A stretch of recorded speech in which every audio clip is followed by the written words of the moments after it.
Do a roll call vote. Alex DeMora. Terry Bartowski is not here. John Matthews. Here. Jeff Spink. Here. Jeanette Levy-Holdeman. Yeah. Rocky Hempel. Present. Will Schmidt. Here. Stephen Rosenthal is abstaining, and I am here acting as acting chairman. Livermore County Planning Commission Board of Zoning Appeals will now consider item 10A, case number DEV-19-05, consideration of an application for a variance to Article 5, Section 4, which requires a minimum parcel size of 5 acres and a minimum of 300 feet of road frontage on a tract of land located in the southwest quarter of Section 31, Township 9 South, Range 22 East of the 6th PM, Leavenworth County, Kansas, also known as 24620 187th Street. Request is submitted by Carol Blackwell. Planning staff will now give its a staff report. Good evening, Mr. Chairman and Commissioners. This is case number DEV-19-077, which is a variance request for minimum road frontage and the minimum lot size. This parcel is technically, or was technically, 2 parcels. It was essentially split down the middle. The house was landlocked, and then the rest of it is where the road frontage was. In 1999, the parcel, a building permit was granted on the rear portion of the property. At that time, the amnesty rule was incorrectly applied. This was a landlocked parcel. There was a little bit of road frontage where the driveway is at, but it did not meet the regulations at the time, and certainly doesn't meet today's regulations. Under a resolution that was passed 2 years ago, parcels which have been incorrectly issued a status of parcel letter or a building permit in this case are eligible for a variance in as long as they bring the property into compliance as closely as they can. The property owner has recently had this property surveyed, so it's now one single parcel. It's been all put back together. It has one deed. It is only 3 acres. It doesn't quite meet the 5 acre minimum. However, it's been in this configuration essentially for over 20 years. It was always under, or for the recent past, has been under common ownership and has been utilized in the way that it is. So the variance requested arises from such condition, which is unique. The parcel was created by deed. It was not created by the current applicant. The granting of the variance will not adversely affect the rights of adjacent property owners. Again, this property has been used in this configuration for a very long time. Granting the variance is not going to change that in any way, shape, or form. It's simply going to provide protection to the property owner in the event that something were to happen, that the home could be rebuilt.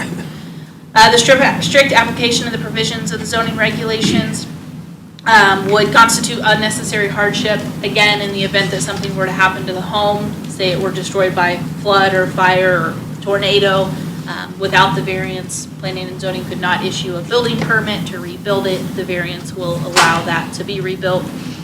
It will not adversely impact the health, safety, morals, order, convenience, or prosperity of the general welfare. No, it will not. Granting the variance desired will not be opposed to the general spirit and intent of the zoning subdivision regulations. Again, it's functioned as a residential parcel for the last 20 years.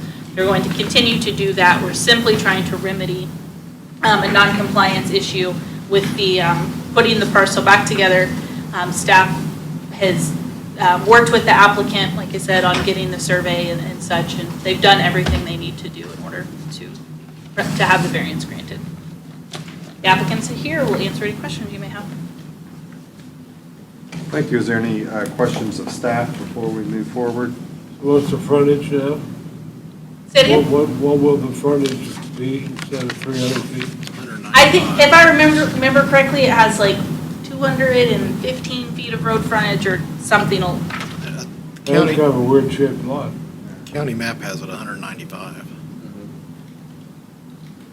195.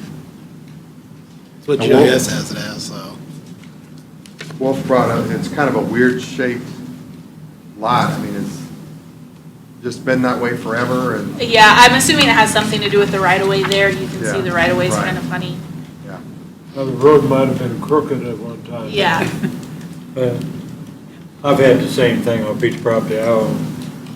They were granted the right of way to come up farther, and then it come down, and then it went straight to the old right of way. Upon opening the public comment portion of this hearing, those of you who wish to speak either for or against this item upon recognition will give your name and address each time you begin to speak. This is necessary since the public hearing is being recorded. The public comment portion of this hearing is now open. Will the applicant please come forward? I'm sorry, I was talking. Ma'am, we need your name and address, please. Carol Blackwell. I own this property. I live at 8007 West 153rd Terrace in Overland Park. Okay. Do you have anything to add or any questions from the staff report? No, I bought the property from Wells Fargo as an investment property to rehab. It Okay. was in deplorable condition, and we totally rehabbed it in excellent condition. The property has stayed the same. Joe Herring surveyed it for us, and the man next door has basically the same size of property. We share a driveway,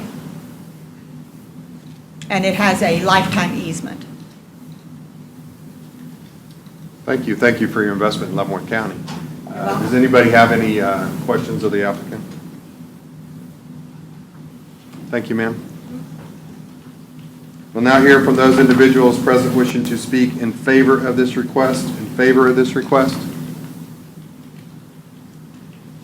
We'll now hear from those individuals present wishing to speak in opposition. Yeah. Oh, I'm sorry. You're fine. Sorry, sir. That's okay.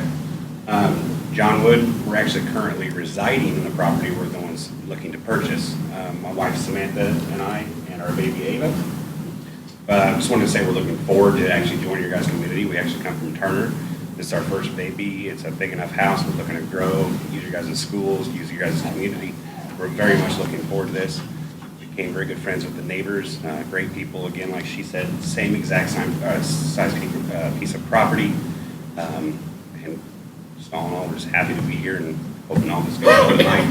We've been dealing with it for a while, so we're ready to kind of move in and get it off our shoulders. So, thank you guys. Thank you, sir. Before I jump the gun again, is there anybody else here wishing to speak in favor of this request? In favor? Now hear from those, oh, I'm sorry, I did it again. You're against, Jack. My name is Jackie Huff, 24700 I lived at my present location 23-plus years. When the ground is saturated and there is a wind from the south, there is a sewer smell coming from that particular property. I suggest they bring the septic system up to code compliance before you act on the variance. So ma'am, just for the record, are you for or against this request? I'm against. You're against, okay, thank you.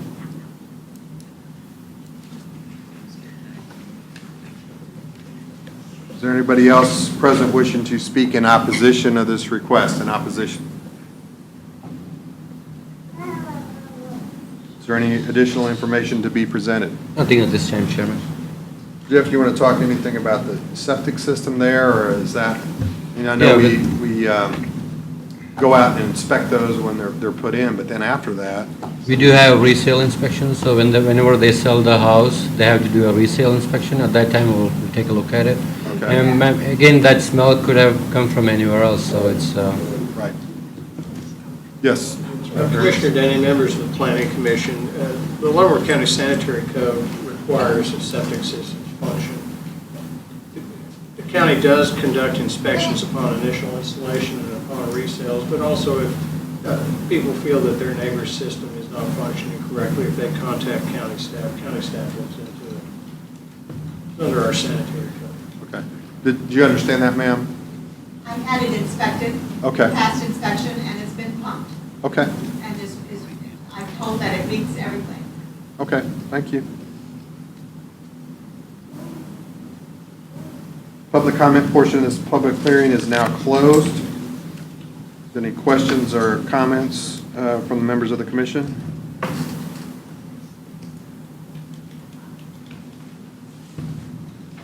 So if we make a motion, we're going to. Mr. Van Paris, you and I talked at that last meeting. We don't have to go through the golden factors on this, or? Commissioner Denny, members of the commission, you can adopt the factors as set forth in the staff report. So that is acceptable to do rather than, right, and you can just refer to those if you would choose to. Hearing no other questions or comments, I'll entertain a motion on this request. I make a motion that we approve the grants for the minimum frontage required by the factors of Kansas statutes 12-759. We have a motion on the floor by Wolf to approve case number DEV-19077. Do I have a second? Second. Motion has been seconded by John Matthews. Is there any other discussion on the motion? And just as a reminder, this will not go to the Board of County Commissioners. This is our decision here, so whatever we decide is the final decision. Hearing no other discussion, roll call vote with Commissioners President Alex Demora. Yes. John Matthews. Yes. Jeff Spink. Yes. Annette Lavie Holdeman. Yes. Rocky Hempel. Yes. Wolf Schmidt. Yes. And I vote yes. Motion carries 7-0. Is there anything else, Jeff? So we have. All righty, we are adjourned.